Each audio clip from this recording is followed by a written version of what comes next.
To add and manage machinery and then mark maintenance and breakdowns to note when intervention have been performed and pair machinery with field activities, go to Machinery. Here, if no implements or machinery has been added yet, you will find the empty section. To add a new implement or machinery, simply go to Equipment.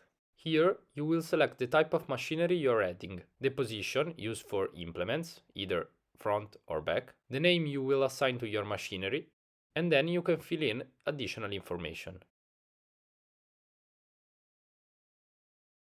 You should also upload an image of your machinery by choosing from the proposed ones or uploading it yourself. Once this is done, just click on Add, and your machinery will be created.